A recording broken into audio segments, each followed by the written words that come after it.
Oqtay, mən bugün həm də İmam Musa Kazım Bəli. əleyhissalamla da bağlı bir gündür, şəhadəti ilə Şəhadət. bağlı bir gündür.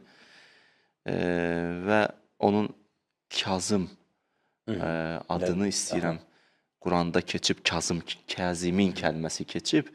Kazım, yəni qəzəbini udan. Və həmən bu kəlmə ki, Quranda keçib, mən elə bu Quranda keçən kəlmə ilə bağlı bir ayə istəyirəm sizə oxuyum və onu Bəli, iki yaxşı kəlmə olar, izah çox verim. yaxşı. Allah təqvalı insanların xüsusiyyətlərini sadalayır bu ayədə. Deyir, "Əl-ləzinə yunfiqunə fis-sərrai və darrai." Mən bəzi bəndələrim var, həm rifahda, həm yoxsulluqda infaq edirlər. Pulları yalnız olanda infaq eləmirlər. Az olanda da belə infaq edirlər. Çoxdan çox, azdan az. Belə bəndələrim var. Digər xüsusiyyəti, "Vəl-kəziminəl-ğeyz." Qəzəblərini uda bilirlər onlar. Bu, biri digərimizin ünsiyyətə aiddir, ailə münasibətlərinə aiddir, dostlar biri digərinə, xanımlar, rəfiqələr biri digərinə və s. "Vəl-kəziminəl-ğeyz." Onlar qəzəblərini udurlar. Adam bəzi vaxtlar qəzəbini udur, amma deyir, qəlbim bağışlamayıb.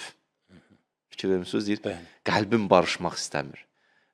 Əff eləyə bilmirəm. Bitər, sıxmışam, özümü saxlamışam, amma niyə bilmirəm, əff eləyə bilmirəm. Ayən davamında buyurur, "Vəl-afinə ənin-nas." Onlar əff eləməyi də bacarırlar. Bir pillə də qaldırır Allah mövzunu, "Vallahu yuhibbul muhsinin." Onlar nəinki əff edirlər, ehsan da edirlər həmən insanlar. Təsəvvür edin, biri onu qəzəbləndirib, həm qəzəbini udub, həm qəlbən və ruhən bağışlayıb, həm də eyni zamanda onun nəsə bir hədiyyə alır verir. Allah deyir, mənim belə bəndələrim var. "Vəl-kəziminəl-ğeyz." Allah inşallah bizi İmam Musa Kazım əleyhissalamın şəfaətindən məhrum eləməsin. Amin, Allah razı olsun.